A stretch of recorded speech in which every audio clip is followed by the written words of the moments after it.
Waalaikumsalam warahmatullahi wabarakatuh.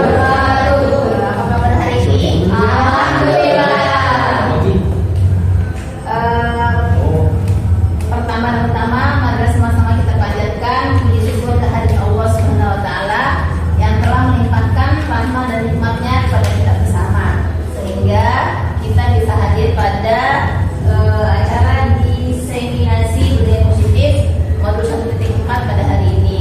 Dan tidak lupa kita kirimkan salam kepada junjungan kita Nabi besar Muhammad SAW yang telah membawa umatnya dari alam kegelapan ke alam yang terang benderang, sehingga kita bisa bebas belajar saat ini. Boleh diserahkan kepada Pak Imam untuk memberikan sepatah kata sebagai perwakilan dari Ibu Kepala Sekolah. Kepada Pak Imam dipersilakan dengan hormat.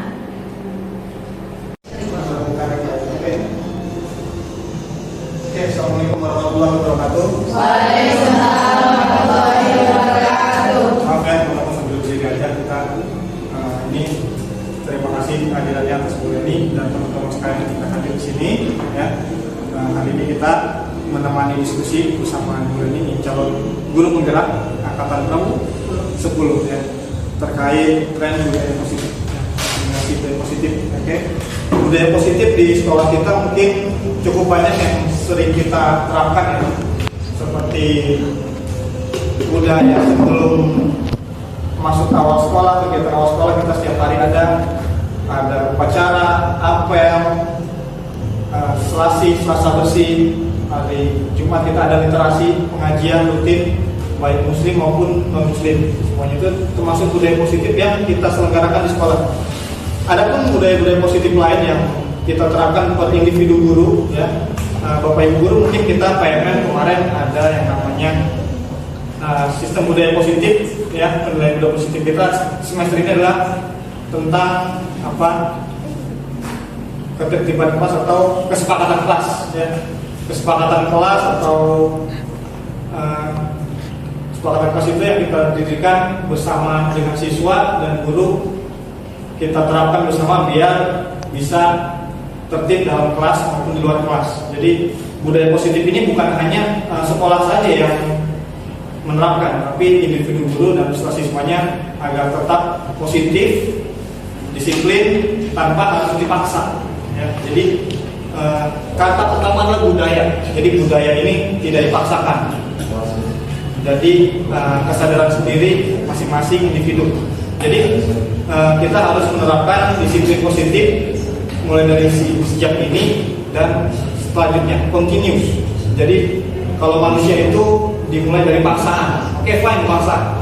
Dari paksaan kita mulai dari kebiasaan menjadi kebiasaan. Kebiasaan berubah menjadi budaya. Ya, budaya itu yang nanti jangka panjang ya.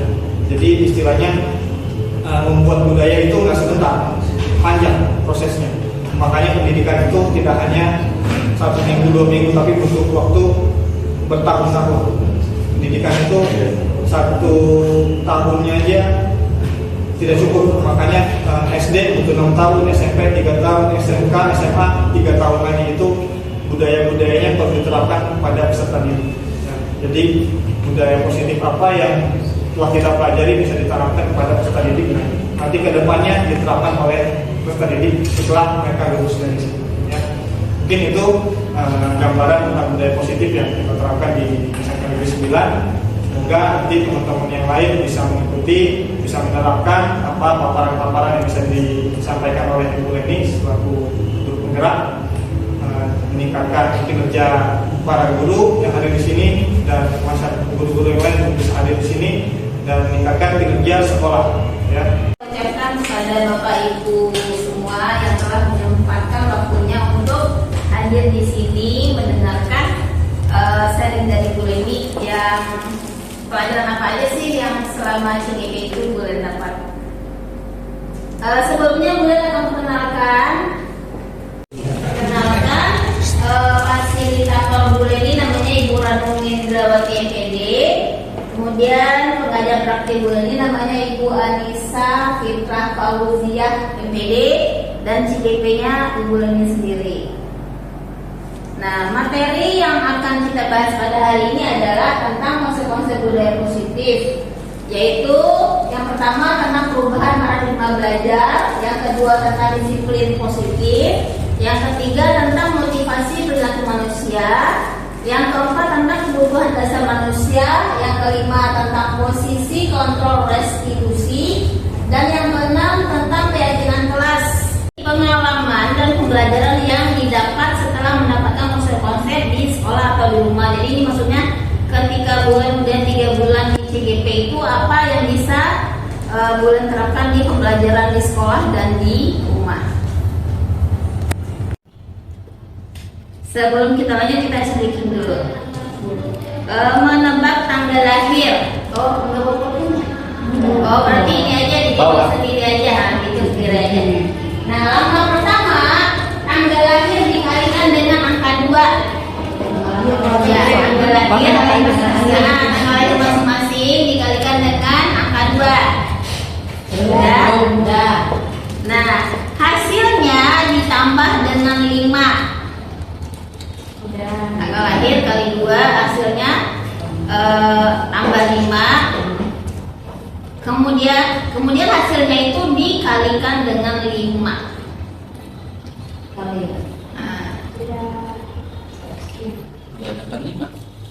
Berapa, Miss?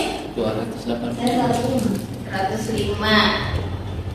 Tanggal berapa? Tanggal berapa? Iya, tanggal 8. Tanggal apa lagi kalau ini 315 29.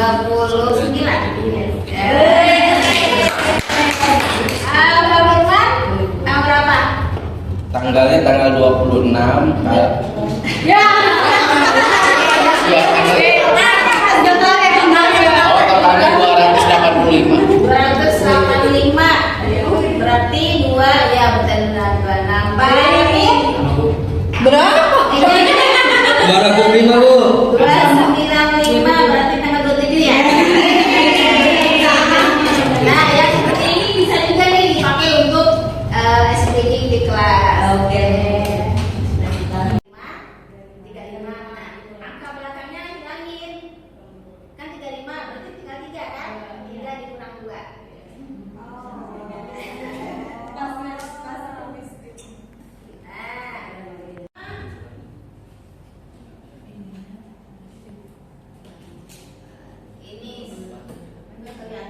Kemudian udah belajar materi modul 1. Modul 1 itu ada 1.1, 1.2, 1.3, 1.4. Di 1.1 itu boleh diajarin seperti ini. Jadi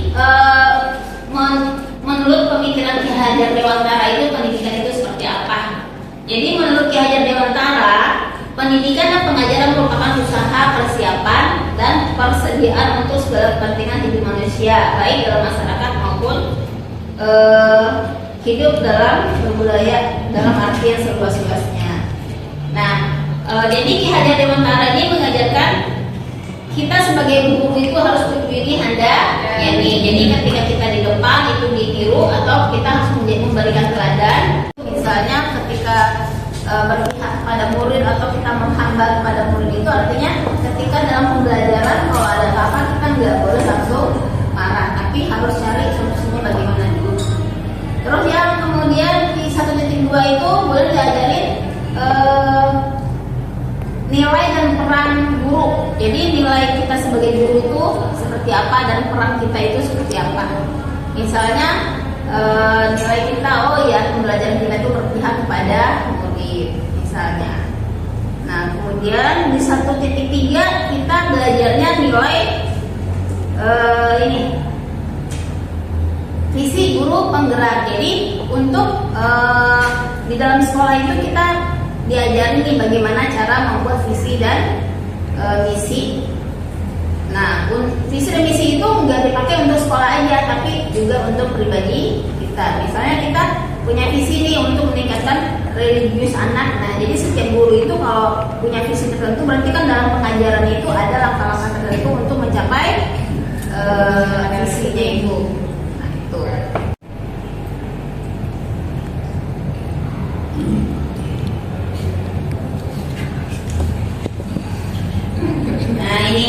Kalau ini kita praktek nih Bapak Ibu, ke sampingnya aja ya, teman sampingnya aja. Nah, kita ini coba kepalkan tangan Anda. Nah, perintahnya Anda dan teman Anda akan melakukan kegiatan cobalah buka. Nah, untuk A, tugas Anda adalah mengepalkan salah satu tangan Anda. Jadi dikepalkan dulu ya. Nah, coba Anda bayangkan bahwa ada menyimpan sesuatu yang sangat berharga di dalam kepalan ini. Anda perlu menjaga benda tersebut sekuat tenaga Anda karena begitu pentingnya untuk kehidupan Anda. Jadi kita bayangkan nih, kita lagi memegang sesuatu yang berharga. Itu kita lanjut ke teman yang sebelahnya ya. Itu adalah tugasnya yang B, rekan Anda adalah mencoba untuk jadi kan kita mengepalkan tangan nih. Nah, teman kita itu mencoba nih membuka sekuat tenaga agar tangan kita itu terbuka. Nah, coba laksanakan 3 detik. Jadi yang A-nya A itu mengepalkan, yang B itu mencoba membuka tangan yang dikepalkan tadi.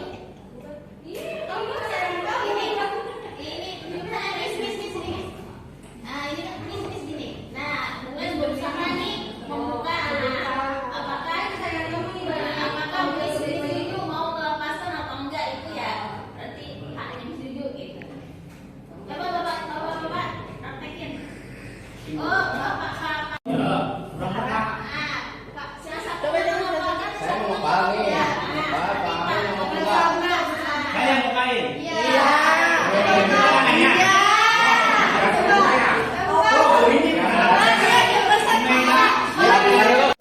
Bukain Bu. Harus buka betul. Kalau itu mah harus enggaknya enggak ya. Kalau komitmennya Berusaha dulu Pak. Oh, coba kita bukainnya. Sebagai cara arek gerak ketek bolos gitu. kebuka. Cobalah lakukan kegiatan yang tadi kita udah coba ya. Nah, apakah Anda atau B membuka kepala tangan Anda? Nah, mengapa? Apa alasan Anda atau B membuka kepala Anda? Nah, sekarang boleh tanya nih. Tadi Pak Firman sama Pak Firman tadi yang mengepalkan. Ya. Itu terbuka nggak? Terbuka Nah, berarti kan kenapa bisa terbuka? karena ada unsur paksaan. Pak, ada paksaan. Kalau saya sih nggak memaksa. Nah, tapi Pak walaupun ada paksaan, tapi kan Pak Firman mau membuka kan? Membuka. Nah, kenapa mau membuka? Karena itu kan berat nggak? Ya karena saya ingat sama beliau. Berarti Enggak sih, saya awalnya memaksa Bu. ya. Ya saya lah. Coba sekarang Pak Amin sama Pak Firman kira-kira bisa nggak ngambil apa sih makna dari kepala tangan tadi?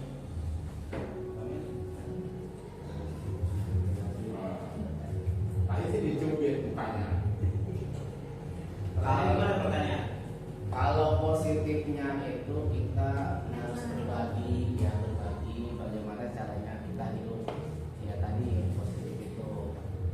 Segi negatifnya ya tadi ketika kita prinsipnya bersikeras untuk mengambil sikap, tidak akan dikeluarkan atau dilepaskan, tetapi karena kita berinteraksi sama manusia antar kita teman atau sejawat, makanya kita saling berbagi. Pak Amin apa Pak Amin? Aku tanya jadi dari kepala tangan tadi. Kalau saya sebagai ini kan berusaha membuka kan, membuka dalam artian membuka ruang, membuka waktu, membuka segala pikiran dan segala-galanya yang terkait dengan pengetahuan itu tadi. Ya, kita berdoa sama-sama. Kita dapat dari yang tadi itu sebenarnya mau terbuka mau enggak itu kan adalah yang jadi pengontrolnya diri kita ya. Nah, jadi di dalam kehidupan gitu, apakah kita mau diatur atau mau dikontrol oleh orang lain itu sebenarnya tergantung kita. Jadi ya kontrol. Jadi sebelum kita masuk teori kontrol, jadi yang tadi itu pemanasan itu kita mau dikontrol atau enggak. Teori kontrol menurut William Glasser. Nah, meluruskan beberapa miskonsepsi tentang makna kontrol. Pada dasarnya kita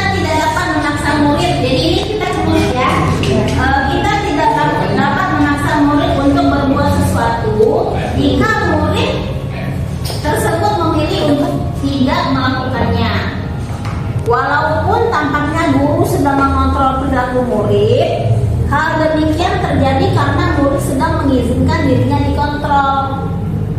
Jadi sebenarnya kalau kita ngajar nih, kalau anaknya itu nggak mau dikontrol sama guru, itu sebenarnya tidak akan terjadi. Tapi kenapa kita bisa mengontrol dia ya, walaupun kelihatannya dia tidak mau dikontrol, tapi dia mengizinkan kan kita mengontrol, makanya kita bisa mengarahkan murid di dalam kelas. Nah, saat itu terbentuk kontrol guru menjadi kebutuhan dasar yang dipilih murid tersebut. Semua penguatan positif efektif bermanfaat nih.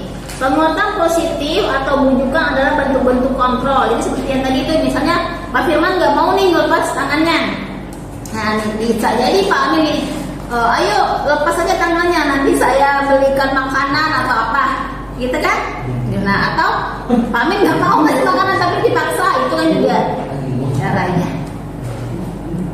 Segala usaha untuk mempengaruhi murid agar mengurangi suatu perilaku tertentu adalah suatu usaha untuk mengontrol murid tersebut dalam jangka waktu tertentu. Kemudian murid tersebut akan menyadarinya dan mencoba untuk menolak bujukan kita, atau bisa jadi murid tersebut menjadi tergantung atau pada pendapat sang guru untuk berusaha. Jadi murid itu ketika dia udah sadar nih, oh ya saya lagi dikontrol nih sama guru, ada yang ketika dia sadar itu ngikutin aja, jadi dia bisa tergantung sama kita, atau ada yang ketika sadar itu ada yang tidak mau. Ada kan anak-anak ini ketika dia ada masalah nih, kita kasih solusi, dia mau tiba-tiba ada yang berbalik kan, dia tidak mau. Nah, seperti itu. Bagaimana seseorang bisa berubah dari paradigma stimulus respon kepada pendekatan teori kontrol? Nah, bagaimana seorang bisa berubah dari paradigma stimulus ke respon? Nih, bila kita ingin mendapat kemajuan perlahan sedikit-sedikit, jadi ubahlah sikap kita atau perilaku kita. Namun bila kita ingin memperbaiki cara-cara utama kita, maka kita perlu mengubah kerangka acuan kita. Jadi kalau kita berubahnya sikap dulu nih, berarti yang kita ubah itu adalah perilaku kita, tapi perubahannya itu sedikit-sedikit. Menciptakan lingkungan positif, salah satu strategi yang perlu kita tinjau kembali adalah penerapan disiplin di sekolah kita. Menurut Bapak Ibu, penerapan disiplin di sekolah kita bagaimana? Udah bagus apa belum? Apa perlu ditingkatkan lagi? Mbak Mega gimana Mbak Mega? Sudah bagus. Sudah bagus. Kalau Pak Firman? Sangat bagus. Sangat bagus. Kalau Pak Haryani? Belum. Belum. Berarti perlu kita tingkatkan ya Pak ya. Nah, kira-kira dalam hal apa nih disiplin positif kita itu yang boleh bagus? Tahu kan? Menurut Bapak? Absensi.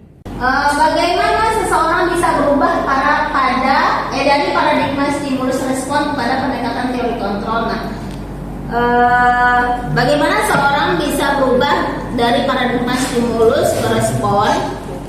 Nih, bila kita ingin mendapat kemajuan perlahan sedikit-sedikit, jadi ubahlah sikap kita atau perilaku kita. Namun bila kita ingin memperbaiki cara-cara utama kita, maka kita perlu mengubah kerangka acuan kita.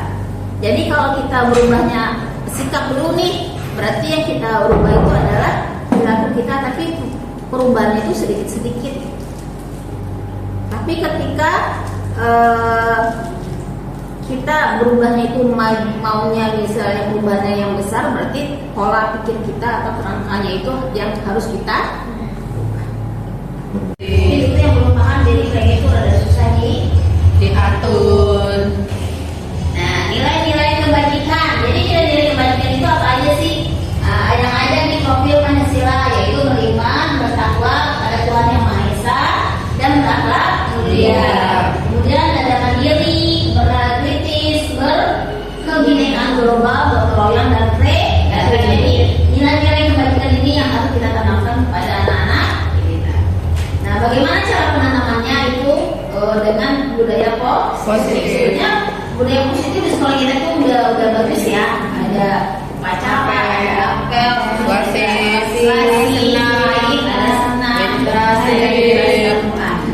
sebenarnya itu udah bagus. Ini Anda terapkan untuk menanamkan disiplin positif pada murid-murid Anda.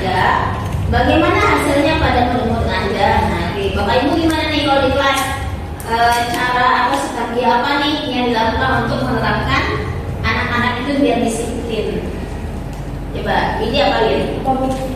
Apa nih yang dilakukan biar di kelas itu anak-anaknya disiplin? Membuat peraturan. Ya, membuat peraturan. Terus kalau Mbak Mega apa? Mbak Mega apa? Kesepakatan kelas. Kesepakatan kelas. Kalau Bu Pro Sama kesepakatan. kesepakatan kelas. Ya. Jadi kita harus mempunyai strategi tertentu untuk mewujudkan anak-anak kita disiplin. Kenapa? Karena anak-anak kita udah punya sih tapi belum belum keluar ya, belum bangkit disiplin positif dirinya. Jadi keluar oleh panitia atau atasan. Yang kedua, Anda ingin dilihat atau dipuji oleh lingkungan Anda atau mendapat penghargaan sebagai kepala sekolah berprestasi. Nah itu contohnya kepala sekolah. Atau misalnya oh ya saya ingin datang terus melakukan hal yang terbaik tapi karena ingin dilihat oleh teman-teman. Nah atau karena Anda ingin menjadi pembelajar sepanjang hayat. Nah dari yang tiga tadi itu yang mana disiplin atau yang berasal dari diri sendiri? Nah ada 1, 2, 3. Coba apa Miss? Yang pertama dia itu datang karena takut ditegur oleh pengawas. Jadi yang ketiga, jadi ketika yang kita punya nilai-nilai kebaikan dari diri sendiri, itu biasanya hasilnya itu bagus. Jadi Anda ingin menjadi pembelajar sepanjang hayat, menjadi orang yang berusaha dan bertanggung jawab, serta menghargai diri sendiri sebagai teladan bagi murid-murid Anda, guru-guru Anda, serta lingkungan Anda. Jadi sebenarnya kalau kita disiplin itu adalah bentuk menghargai diri sendiri.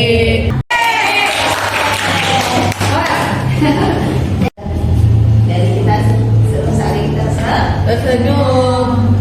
ini tentang hukuman konsekuensi dan restitusi. Jadi dalam menjalankan peraturan atau keyakinan kelas, bila mana ada satu pelanggaran tentunya harus terjadi sesuatu. Untuk itu kita perlu meninjau ulang tindakan penegakan peraturan atau keyakinan kelas kita selama ini. Nah, tindakan terhadap suatu pelanggaran pada umumnya bentuk hukuman. Misalnya di sekolah kita apa? Datangnya harus 15 menit sebelum bel. Ketika 15 menit sebelum itu kan pagarnya dikunci kan? Iya. Nah, terus anak-anak yang telat disuruh usah. Nah, itu namanya hukuman. Misalnya ada yang berisik, kamu keluar aja. Nah, itu berarti namanya hukuman. Nah, terus restitusi. Restitusi itu adalah untuk menciptakan kondisi bagi murid untuk memperbaiki kesalahan mereka ketika mereka bisa kembali pada kelompok mereka dengan karakter yang kuat. Nah, itu adalah menurut proses tahun 2004. Anak melakukan kesalahan tapi anaknya tidak dikucilkan di kelas, dia menggunakan segitiga restitusi. Jadi nggak langsung marah ketika anak melakukan kesalahan.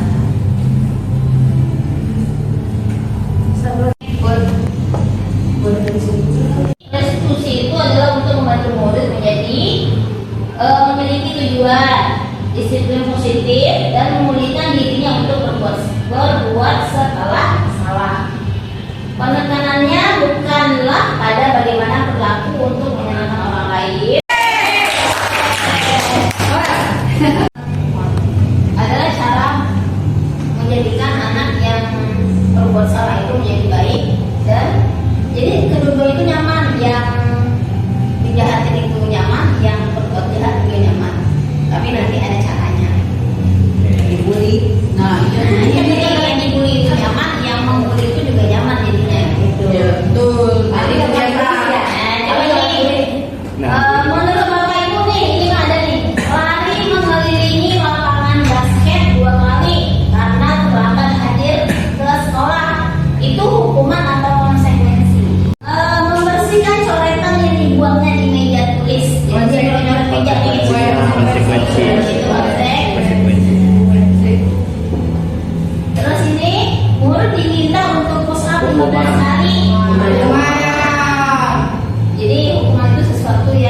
berupa fisik.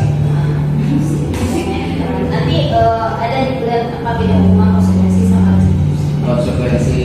Nah, ini mengganti kertas kerjasama ya. Kalau ini terlambat hadir di pembelajaran dari 15 menit dan diminta untuk tinggal 15 menit sesudah konsekuensi. Konsekuensi.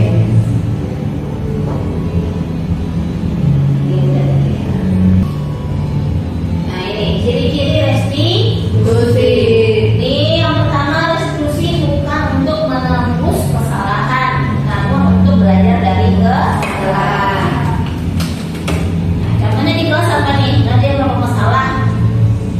Misalnya piket nih, kamu nggak piket berarti bayar 5.000. Nah, itu berarti adalah itu menembus kesalahan kan? Ya. Nah tapi itu bukan untuk belajar dari kesalahan.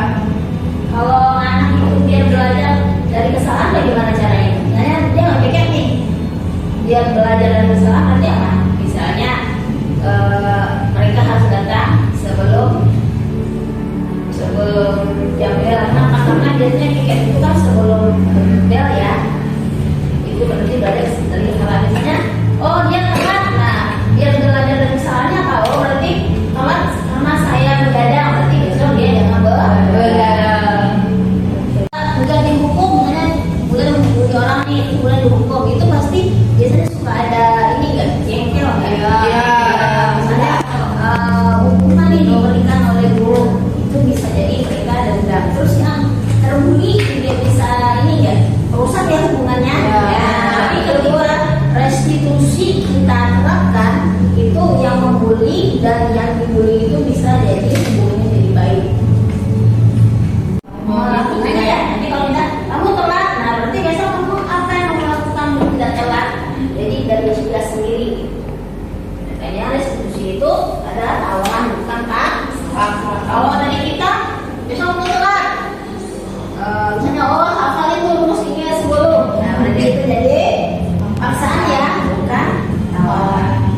Nah terus lanjut restitusi membentuk untuk melihat ke dalam dirinya. Misalnya tadi, oh iya saya suka membuli orang nih, bagaimana ya biar itu tidak terjadi? Berarti kan dia harus sadar diri, lihat nih ke dirinya sendiri apa introspeksi. Restitusi mencari kebutuhan dasar yang mendasari tindakan. Nah nanti kita belajar itu kebutuhan dasar manusia. Misalnya kebutuhan dasar itu misalnya kebutuhan akan pangan, misalnya kebutuhan akan kasih sayang. Ya. Nah kemudian apa lagi? Restitusi itu fokus pada solusi. Jadi ketika kita menggunakan restitusi dalam menyelesaikan masalah, itu kita fokusnya ke solusi, bukan ke hukuman. Murid untuk menjadi pribadi yang berdaya, seimbang, dan bahagia. Salah satu upaya yang dapat dilakukan oleh guru adalah memahami kebutuhan dasar yang mendasari perilaku murid. Pada video kali ini, kita akan membahas tentang 5 kebutuhan dasar manusia.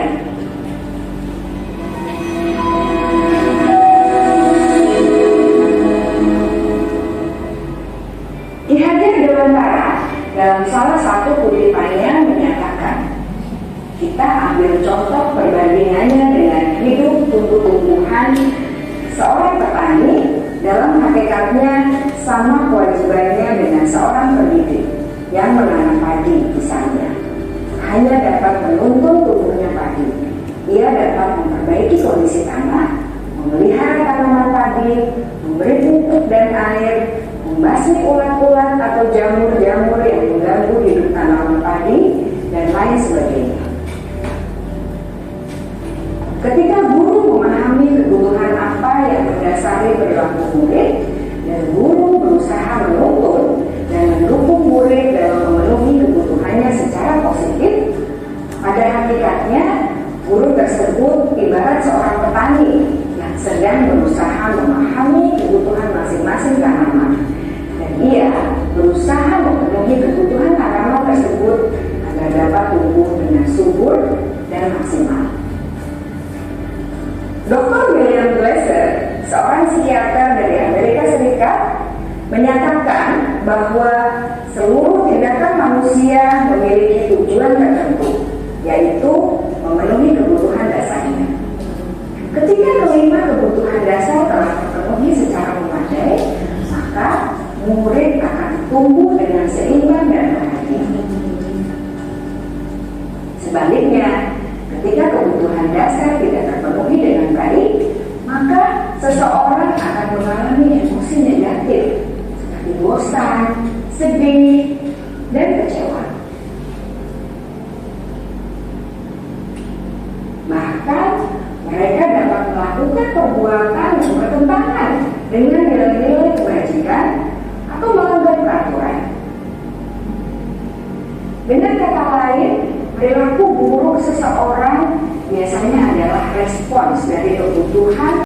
Hal itu harus kita tahu dulu nih. Misalnya murid ini kan ada murid yang suka males di kelas ya, suka ngantuk, berarti harus kita tanya dulu itu kayaknya apa.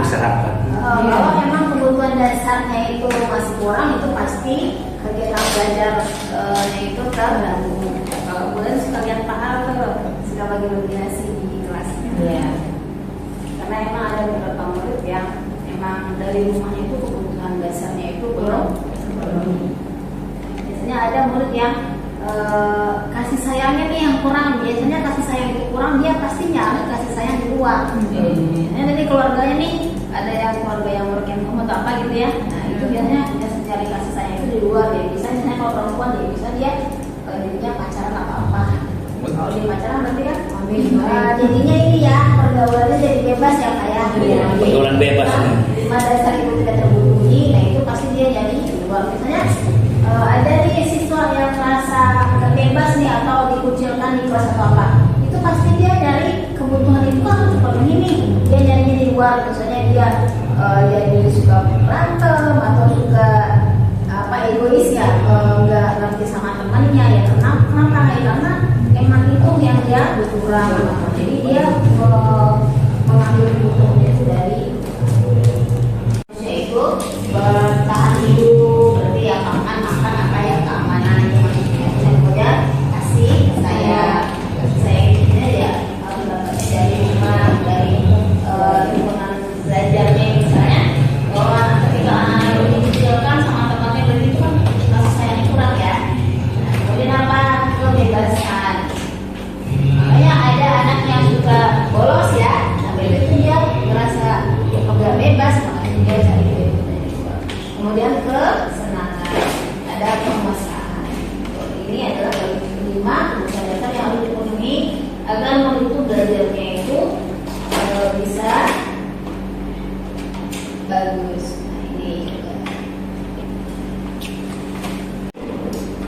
Sebutkan kebutuhan apa yang sedang berusaha dipenuhi oleh anak-anak ini. Nah jadi ini ada kasus nih.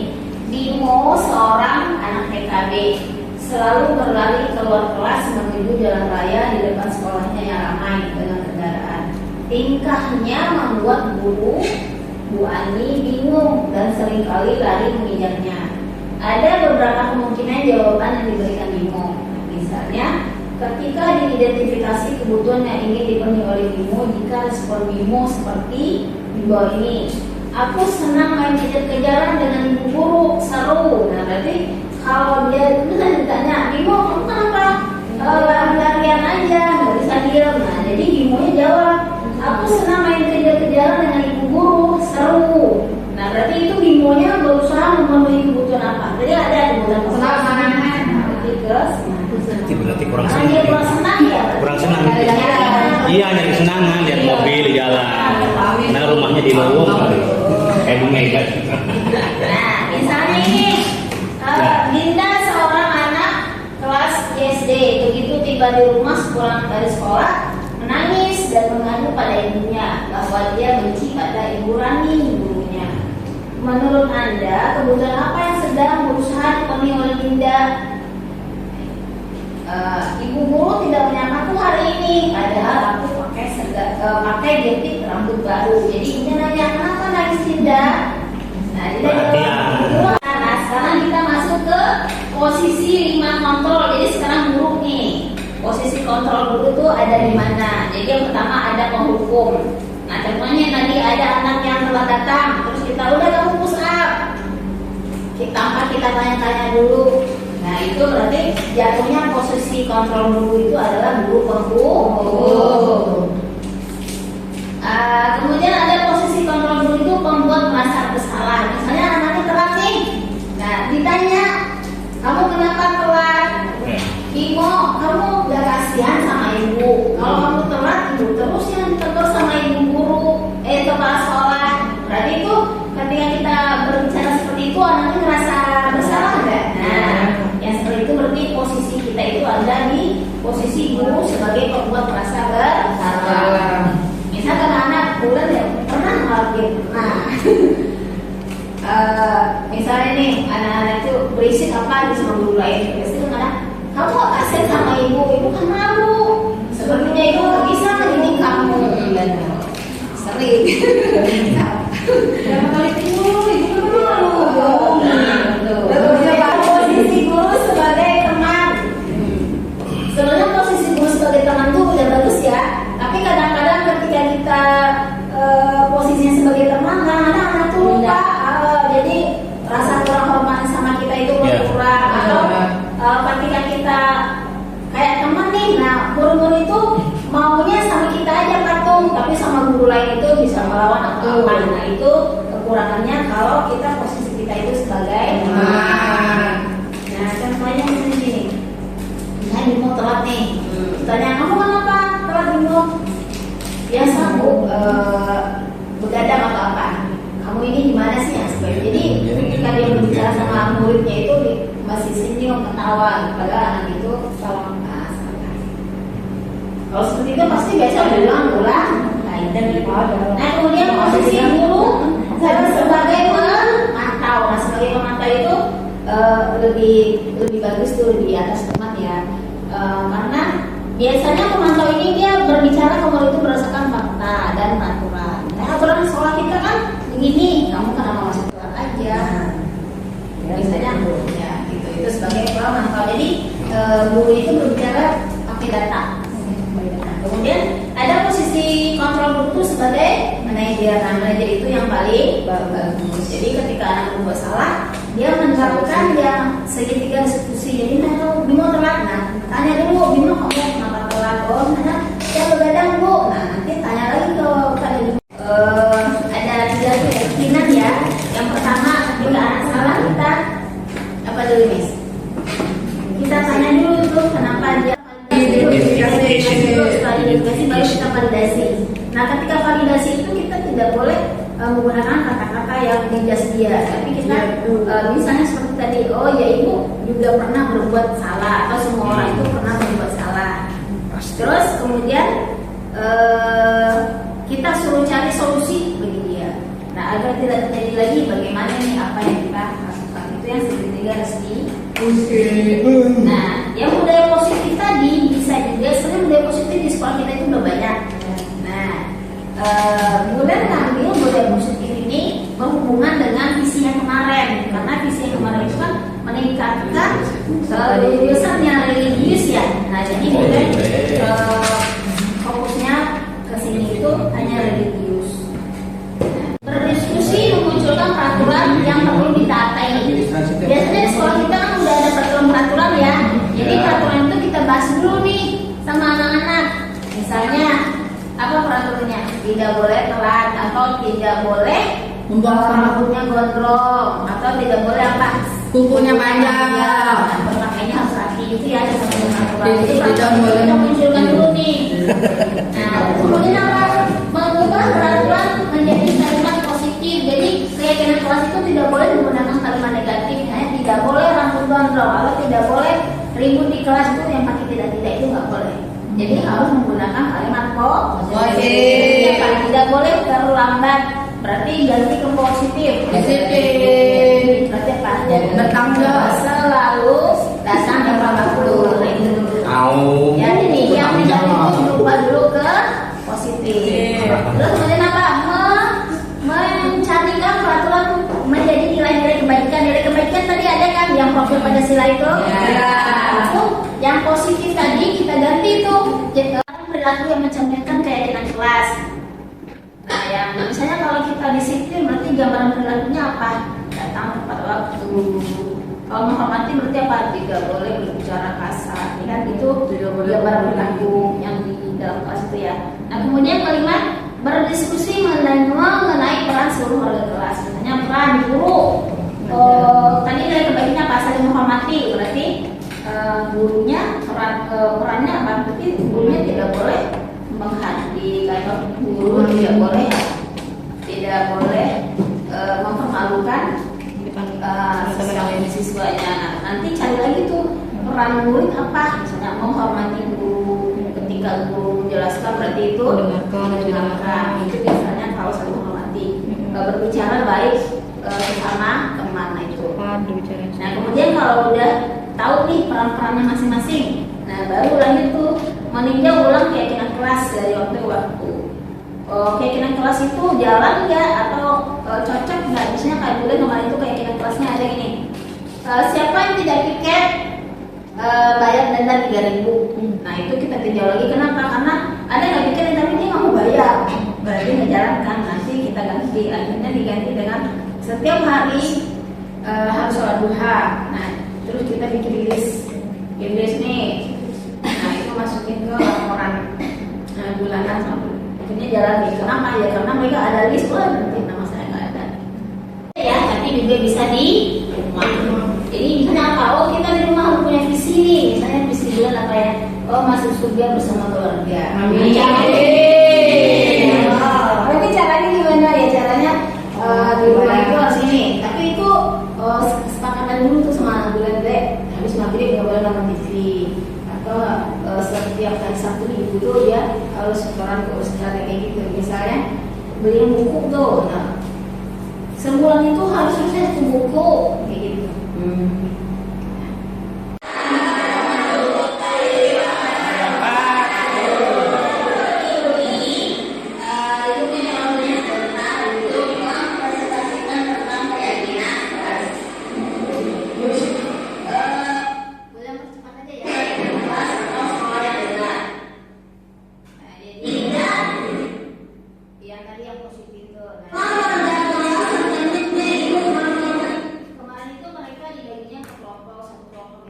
Nah nanti kan banyak tuh pendapat dari mereka. Jadi ketika membuat keyakinan kelas itu semua murid itu harus bersuara. Jadi kan nanti kan ada sama-sama tuh. Nah yang sama-sama itu kita cari nih nilai kebagiannya apa itu.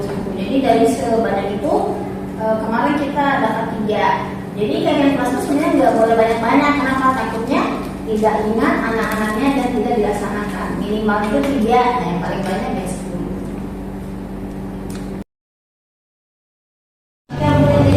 Adalah cara kita. Jadi jadikan anak yang kita dulu kalau ada salah baik ya bisa dapat bagiannya. Jadi itu nyaman ya. Tidak ada nyaman yang itu kebetulan juga nyaman. Tapi nanti ada ini mereka juga sering dibully gitu ya. Ini yang dibully nyaman yang membuli juga nyaman jadinya.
Misalnya piket, kamu nggak piket berarti bayar 5.000.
guru adalah memahami kebutuhan dasar yang mendasari perilaku murid.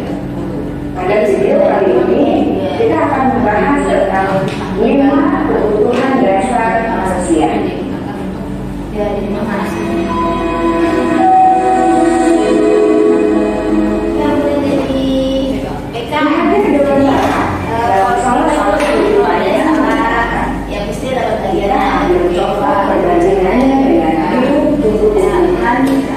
Seorang petani dalam hakikatnya sama kewajibannya dengan seorang pendidik yang mengajarkan sekolah hanya dapat menunggu dia dapat memperbaiki melihat tanaman tadi berbuah dan masih kerantuan atau jagung yang berada di tanaman padi dan lain sebagainya.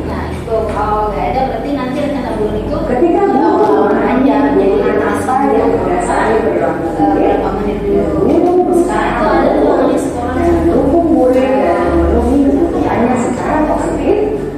Pada hakikatnya, murid tersebut tidak seorang petani sedang berusaha memahami kebutuhan masing-masing yang dikembangkan oleh maka yang berusaha memenuhi keberlandasan pada teori kontrol dapat menjadi subur dan segitiga restitusi adalah proses yang dijalankan siapkan dengan mereka sebagai orang tua menyatakan bahwa nunggu yang akan manusia dan segala kebutuhan tertentu. Jadi maksudnya itu kepentingan ketika doa dan sesuatu secara memadai, murid akan puas mendasarkan dan identitas sukses.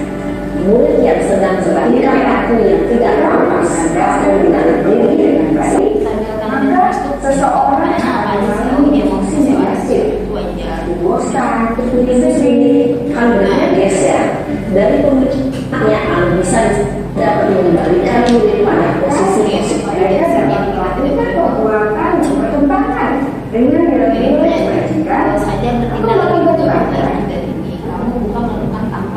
dengan kata lain, perilaku buruk seseorang biasanya adalah respons dari kebutuhan.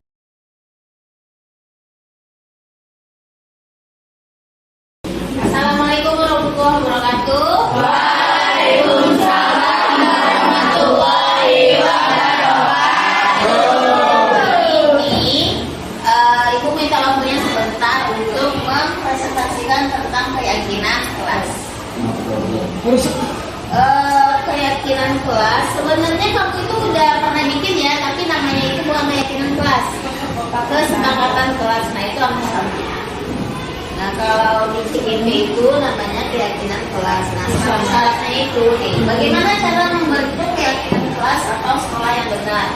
Jadi ada syarat-syaratnya. Yang pertama, keyakinan kelas bersifat lebih abstrak daripada peraturan yang lebih rinci dan konkret. Jadi keyakinan kelas itu sifatnya abstrak, bukan konkret atau nyata.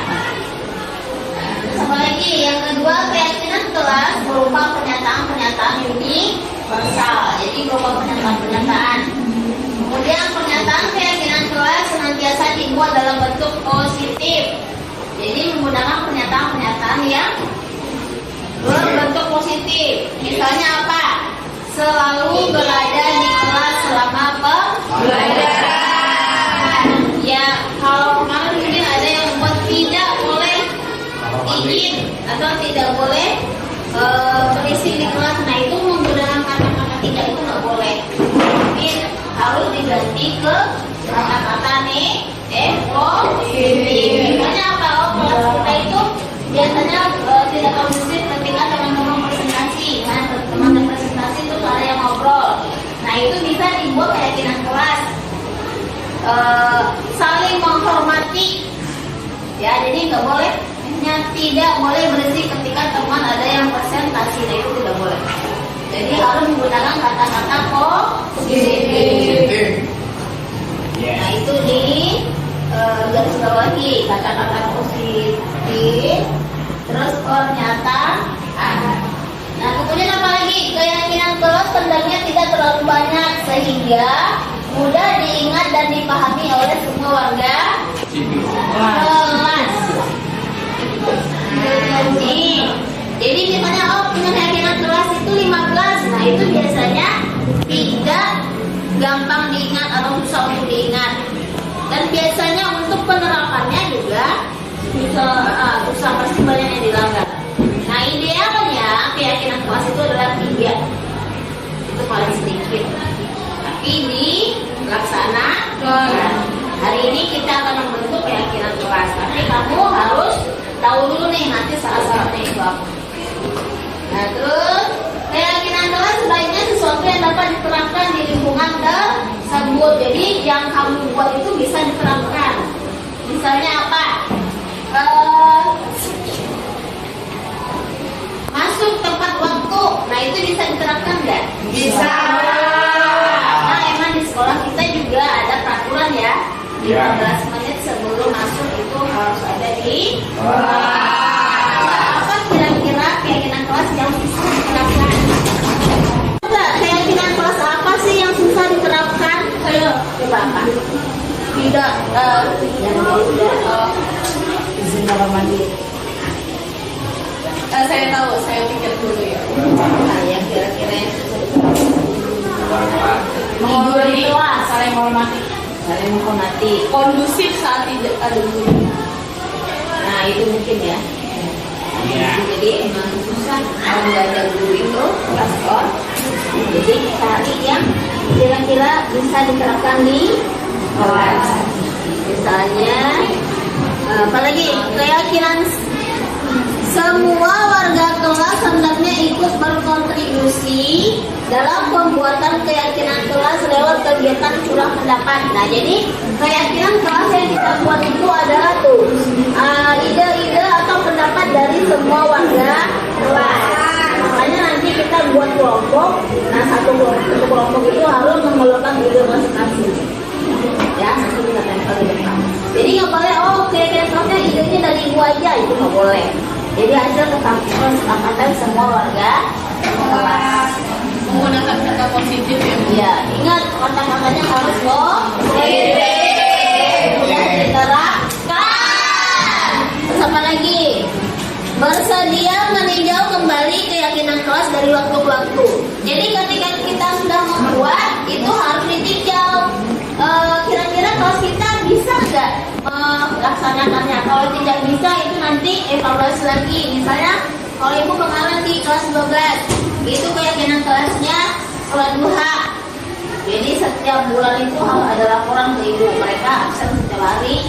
Nah itu bisa nggak? Ternyata bisa, tapi harus di absen. Kalau nggak di absen itu banyak yang bolong. Misalnya yang nggak bisa kemarin itu ini, ketika ada yang tidak piket itu bayar 3.000, nah itu nggak jalan. Karena semua piket. Enggak ada yang nggak piket, karena semua piket. Nah akhirnya apa?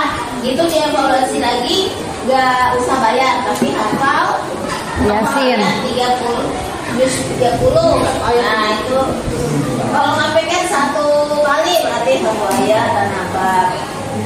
Jadi setiap kita mau bikin keyakinan kelas itu ada evaluasinya. Jadi dalam setahun itu kalau bisa evaluasinya 4 kali. Oh ini nggak jalan nih, berarti ganti. Paham ya? Nah ini udah paham ya? Salah-salah untuk membentuk keyakinan kelas. 1, kata-katanya harus positif. Kedua, dapat diingat. Ya, dapat dilakukan ya. Dan ketiga, Mudah dipahami. apa tadi dapat dari semua? Dapat dari semua. Terus yang selanjutnya keyakinan kelasnya itu harus dievaluasi dari waktu ke waktu. Sekarang Kita membuat itu namanya apa? Ya, kamu membuat apa namanya keyakinan kelas semua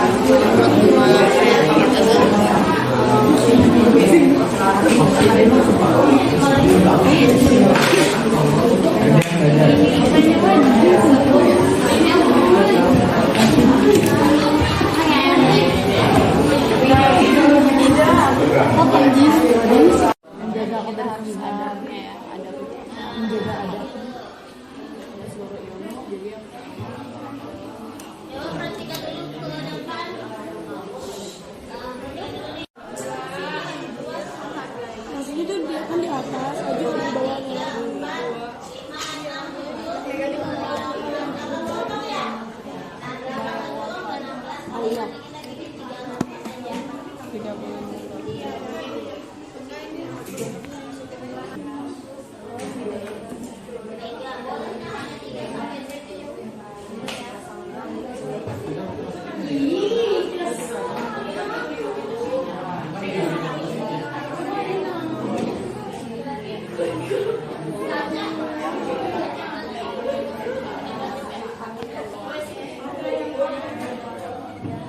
dari perbedaan.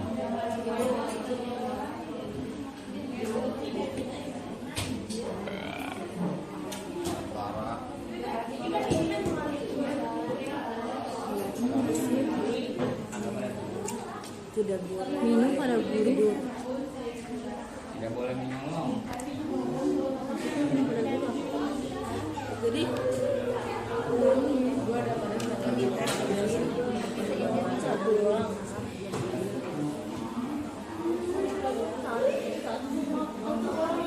Yang udah selesai, silakan tempel di depan dan dibacakan.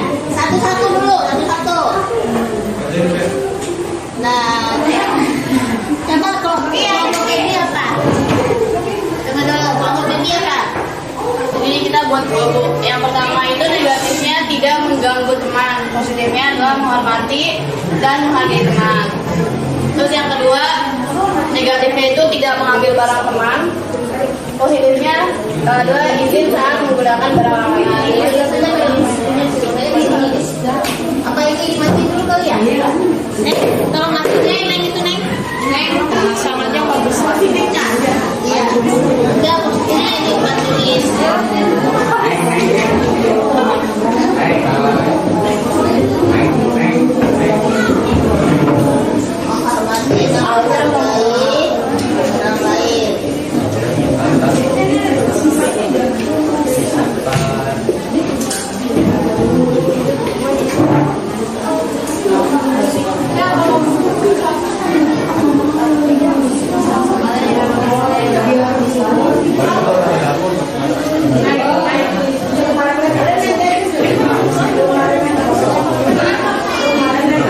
Nah, ini perhatikan teman-teman, ini dari kelompok baby. Ayo kita berikan applause.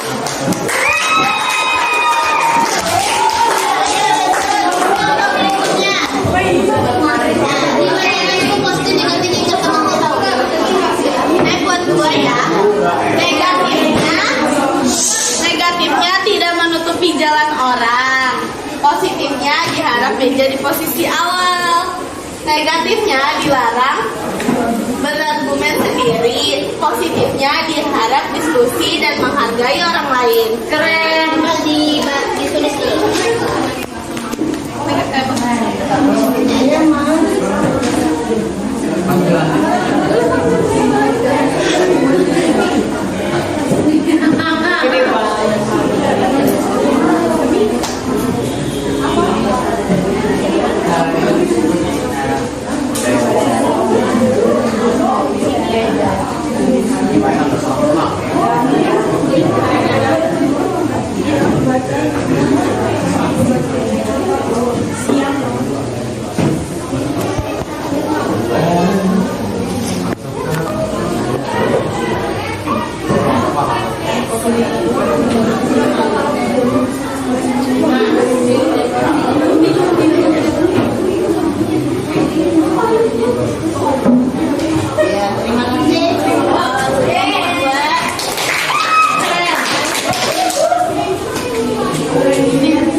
Yang pertama, negatifnya tidak boleh menunggak uang kas. Positifnya bayarlah uang kas secara tepat waktu. Negatifnya dilarang mengobrol pada saat guru menerangkan. Positifnya mendengarkan saat guru sedang menjelaskan pelajaran.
kasih.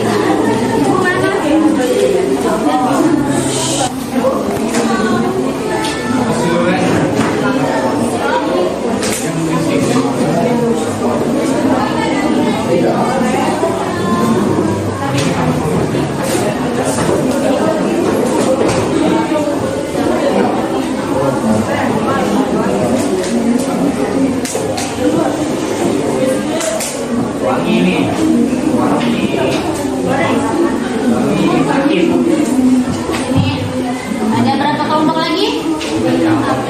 Iya. Berarti di sebelah sana ya.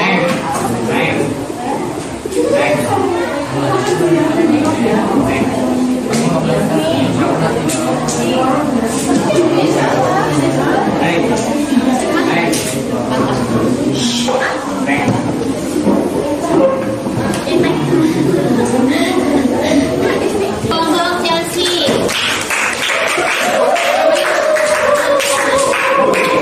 Kalimat negatifnya tidak boleh bercermin saat guru mengajar. Positifnya bercerminlah pada waktu istirahat. Terus kalimat positifnya meminta izin untuk minum pada guru pada saat jam belajar.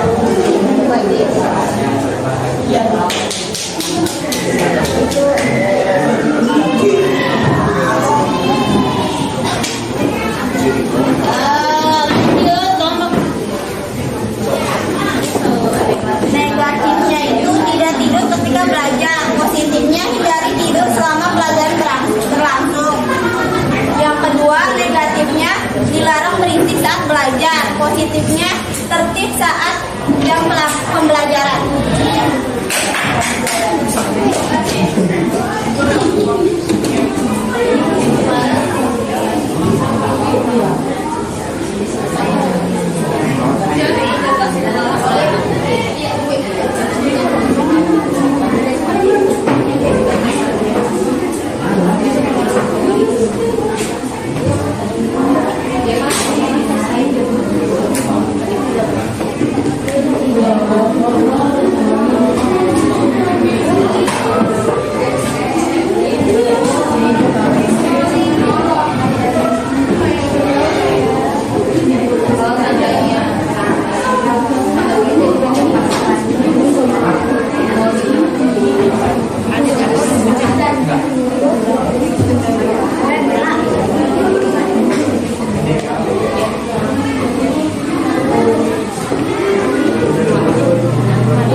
Yang pertama, hindari perbedaan antara ras, agama dan suku. Negatifnya tidak berbuat salah. Yang kedua, negatif jangan membuli atau menudung. Positifnya menghargai satu sama lain di kelas walaupun di luar kelas. Baik, tapi selalu berundung daya bu.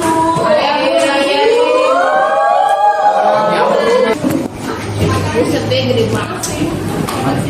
Yang tadi tuh gede banget. Hebat.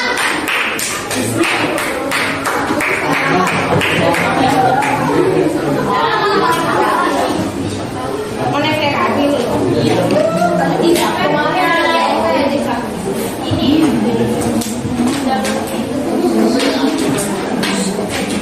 Baru jam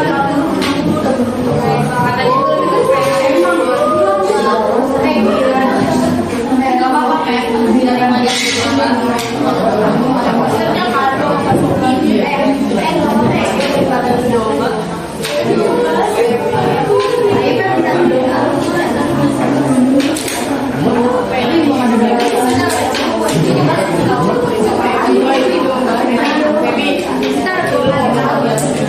Baby,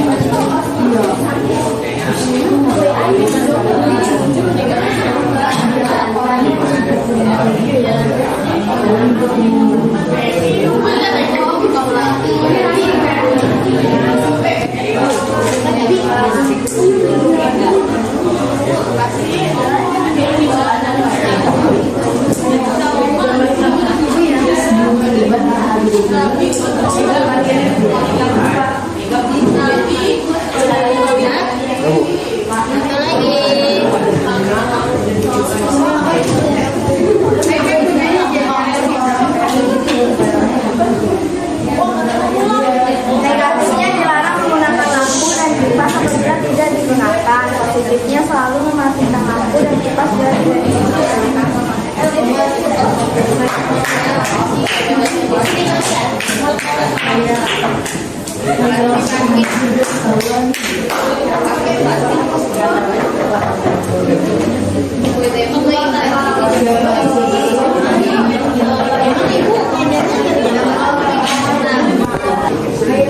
Tadi ditanya nggak ada yang ngerti nggak?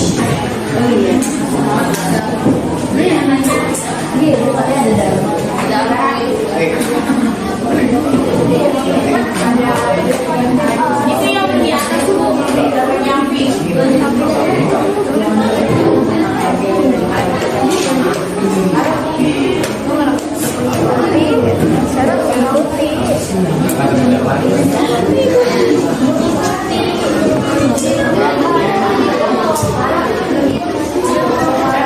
Ini nanti dulu nyatet ya. Nanti kan babynya. Masing-masing kelompok kita simpulkan jadi keyakinan kelas. Nah, ini kelompok yang pertama menghormati dan menghargai orang lain. Nah, di kelompok yang lain ada juga nggak? Sama ya? Oh ini menghargai, sama kan? Ya.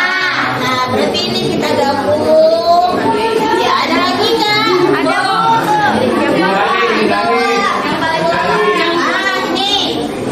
Ini kita gabung jadi satu ya.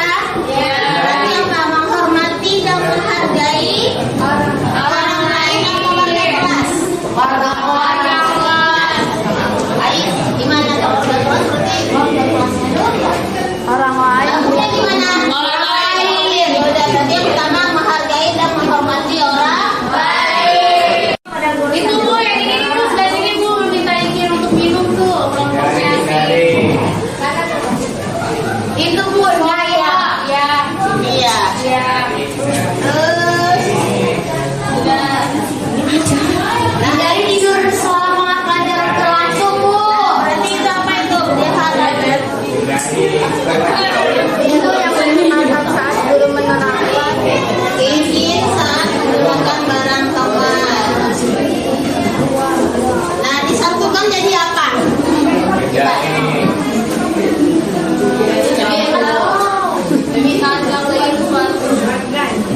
Mana? Izin?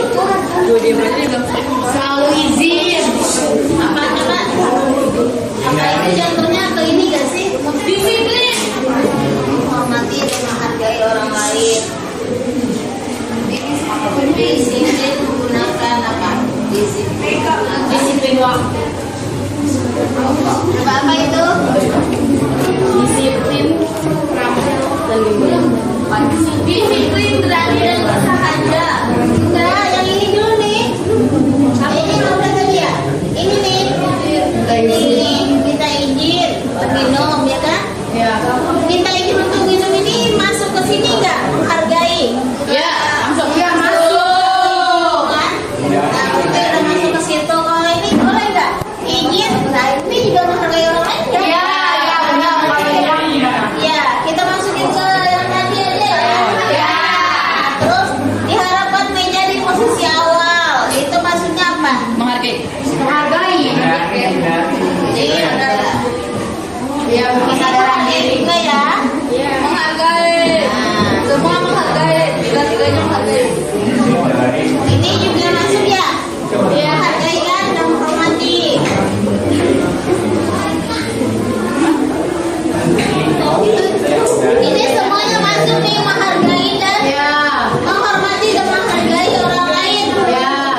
Hindari.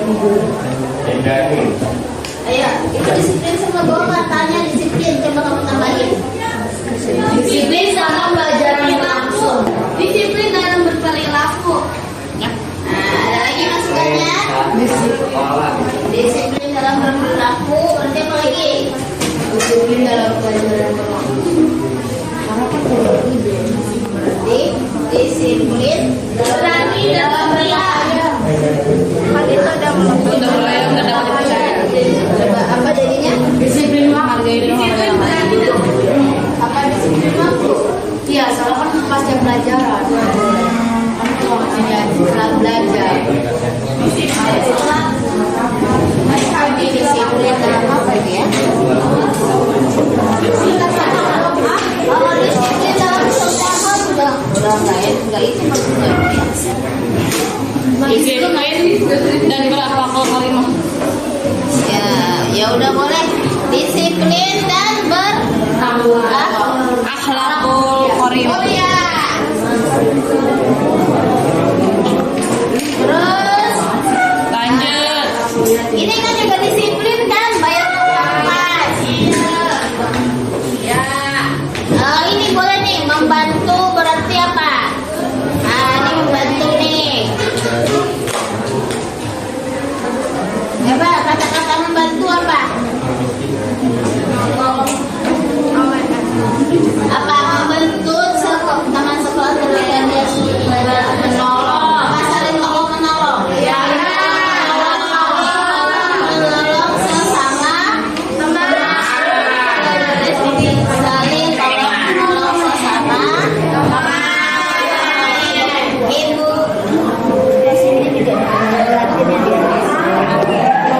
Coba nih, Ibu baca lagi ya kalau ada tambahan.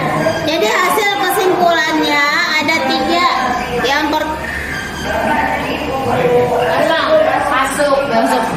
Yang pertama menghargai dan menghormati orang lain. Terus yang kedua disiplin dan berakhlak karimah. Berakhlakul karimah.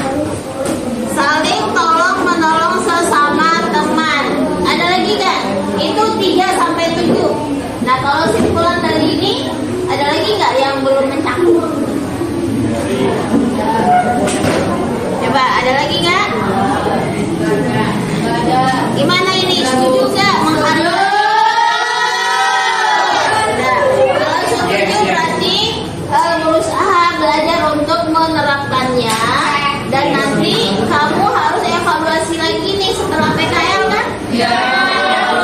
Itu dijalankan atau bagaimana? Sebenarnya itu dijalankan 3 itu kan. Walaupun kamu PKL itu kan dibutuhkan untuk menghormati dan menghargai orang lain. Apalagi kita di tempat orang, ya kan? Iya. Yang kedua disiplin. Kayak ditambah deh disiplin diri. Ya. Disiplin diri dan berakhlak karimah. Saling tolong menolong sesama. Udah ada masukan lagi? Coba ya. Ya nanti coba ada masukan nggak? Ya udah.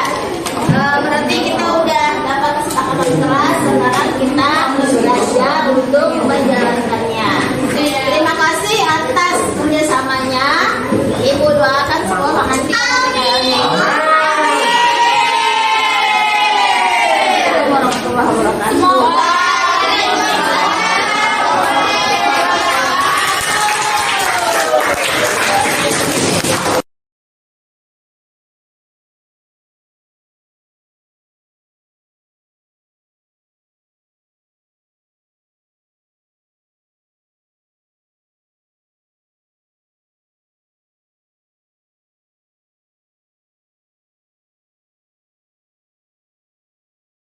Bagian dasar dari segitiga bertujuan untuk mengubah identitas anak dari orang yang gagal karena melakukan kesalahan menjadi orang yang sukses. Yang kedua, validasi tindakan yang salah. Setiap tindakan kita lakukan dengan suatu tujuan, yaitu untuk memenuhi kebutuhan dasar. Dan yang ketiga, menanyakan keyakinan. Teori kontrol menyatakan bahwa kita pada dasarnya termotivasi secara internal. Ketika identitas sukses telah tercapai atau langkah 1, maka lanjut ke langkah kedua, yaitu tingkah laku yang salah telah divalidasi. Maka anak akan siap untuk dihubungkan dengan nilai-nilai yang dia percaya dan berpindah menjadi orang yang kita inginkan.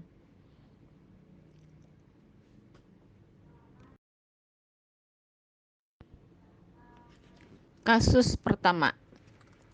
Ada 2 siswa yang telat datang ke sekolah, yaitu bernama Windy dan Tasya. Nah, langkah restitusinya yang pertama, menstabilkan identitas. Jadi kata-kata yang saya gunakan di video, ibu di sini bukan untuk menyalahkan kalian, tapi di sini kita akan mencari solusinya. Yang kedua, validasi tindakan yang salah. Coba jelaskan kenapa Windy dan Tasya bisa telat ke sekolah. Kemudian lanjut ke langkah ketiga, yaitu menanyakan keyakinan kelas. Sekarang mari kita berbicara tentang keyakinan kelas kita. Apa yang Windy dan Tasya percaya dan mana yang belum bisa kalian tunjukkan.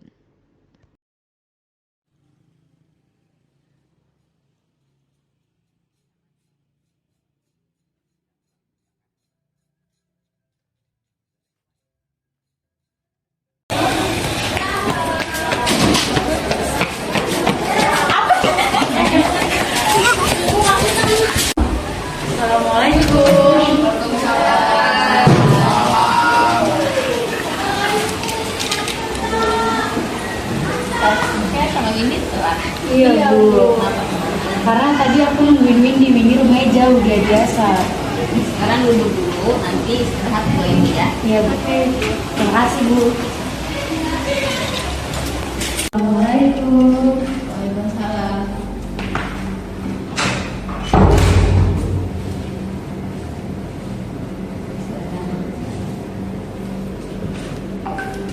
Terima kasih Windy sama Tasya udah kesini. Tadi kenapa telat? Karena tadi aku nungguin Windy Bu, ini rumahnya jauh, dia biasa. Iya Bu, karena rumah saya jauh. Nah jadi saya datangnya agak telat karena ban motor saya kempes. Ya Ibu paham. Baik, di sini Ibu memanggil Windy dan Tasya bukan untuk marah atau apa gitu ya, tapi kita untuk mencari solusi bagaimana kedepannya tidak terulang lagi. Nah, sekarang Ibu ingatkan lagi tentang keyakinan kelas. Berarti yang baru bisa Windy dan Tasya laksanakan adalah tentang kedisiplinan waktu. Nah, baik sekarang mari kita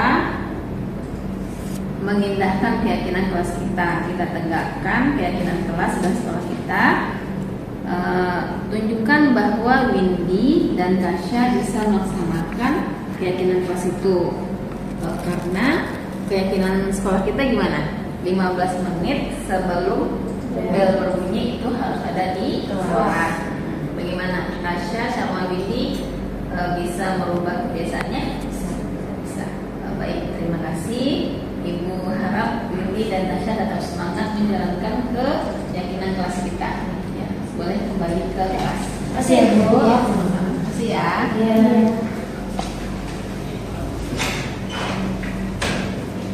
Dua, dalam kegiatan belajar mengajar, siswa yang bernama Chelsea ketiduran. Jadi di video nanti akan dijelaskan cara menstabilkan identitas, validasi tindakan salah, dan menanyakan keyakinan kelas. Selamat menyaksikan.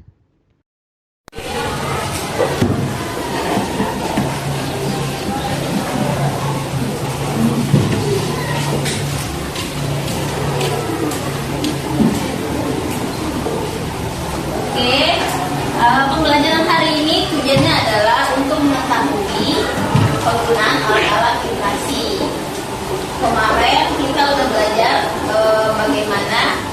kamu tahu tentang alat-alat laboratorium? Siapa yang masih ingat alat-alat apa aja? Buret. Buret. Nah, gunanya untuk apa? Untuk filtrasi. Siapa lagi? Ini alat apa yang kamu ukur? Oh, itu sepertinya ada yang tidur.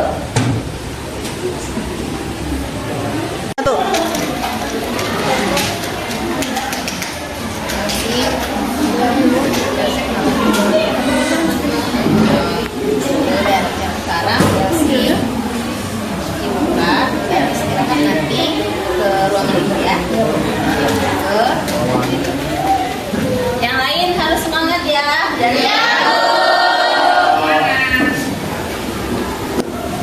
Assalamualaikum Ibu. Waalaikumsalam.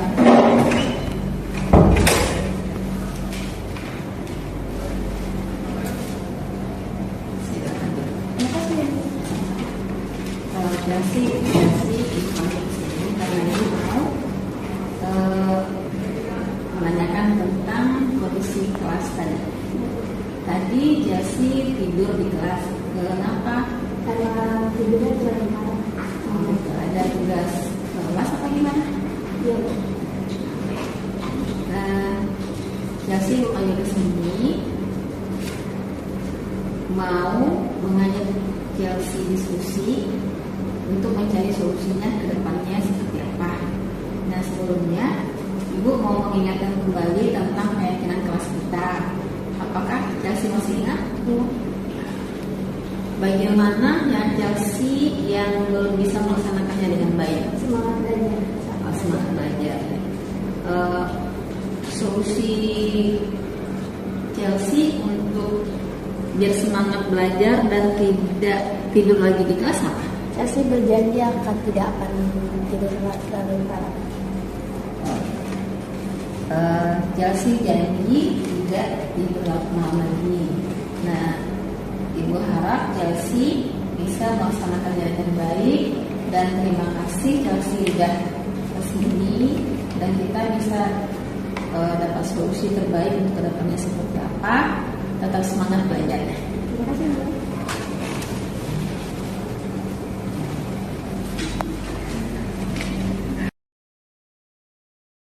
Perkenalkan, nama saya Windy Manalu dari kelas 11 TF2.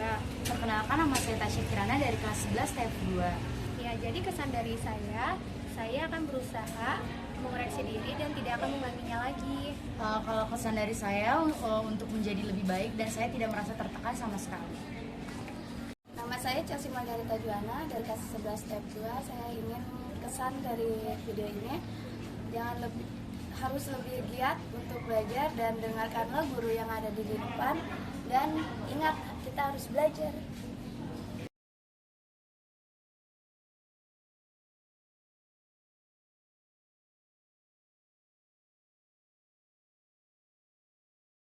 Assalamualaikum warahmatullahi wabarakatuh. Saya Juhairiyah dari SMK Negeri 9 Kabupaten Tangerang. Saya selaku rekan sejawat dari Bun Leni EJRT ST MPD. Di sini saya akan memberikan testimoni terkait dengan diseminasi budaya positif. Yang mana yang saya rasakan setelah mengikuti diseminasi budaya positif, saya merasa senang dan merasa bangga, dan kemudian saya akan melakukan hal positif setelah mengikuti pemaparan materi tadi. Baiklah, sebelum saya mengikuti diseminasi budaya positif, saya tidak mengetahui apa sih itu restitusi, kemudian apa sih itu budaya positif, dan kemudian apa sih 5 dasar kebutuhan manusia. Setelah saya menyimak dan memahami materi yang telah disampaikan oleh Bunda Leni EJRT ST MPD, itu alhamdulillah pemikiran saya dan ilmu pengetahuan saya bertambah. Kemudian cara Bun Leni EJRT ST MPD memaparkan materi itu sangat jelas dan sangat menarik. Makanya dari itu saya sangat memahami materi-materi tersebut. Dan mudah-mudahan setelah acara ini mudah-mudahan next saya bisa mengimplementasikannya terkait dengan budaya positif yang ada di sekolah saya. Kurang lebihnya saya mohon maaf. Wassalamualaikum warahmatullahi wabarakatuh. Assalamualaikum warahmatullahi wabarakatuh. Saya Rizky Asari Febriani Widodo, izin untuk menyampaikan refleksi tentang pembelajaran kemarin. Baik, pembelajaran kemarin kami mempelajari dan juga belajar membuat keyakinan kelas. Nah, keyakinan kelas itu di mana kita membuat sebuah peraturan yang harus diikuti oleh seluruh warga kelas. Nah, di situ saya dan teman-teman saya membuat beberapa keyakinan kelas yang dibuat menjadi beberapa kelompok terlebih dahulu. Setelah itu, semua pendapat kita disatukan dan juga dipilih berdasarkan sebagian besarnya. Saya merasakan bahwa kita membuat masing-masing pendapat pribadi yang akhirnya dicurahkan kepada suatu kelompok, dan juga pendapat kita itu diolah kembali, di mana kita mempelajari bagaimana cara mengolah pendapat di dalam suatu kelompok. Dan juga setelah kita mengolah pendapat kita juga belajar bagaimana cara menaati keyakinan kelas tersebut, bagaimana menaati peraturan tersebut, di mana peraturan-peraturan itu dibuat positif agar kedepannya warga kelas menjadi pribadi yang positif juga. Saya merasakan dan juga berharap untuk kedepannya keyakinan kelas yang telah dibuat bersama-sama ini tetap berjalan semestinya dan juga akan berjalan dan berdampak positif bagi kami. Siap, terima kasih.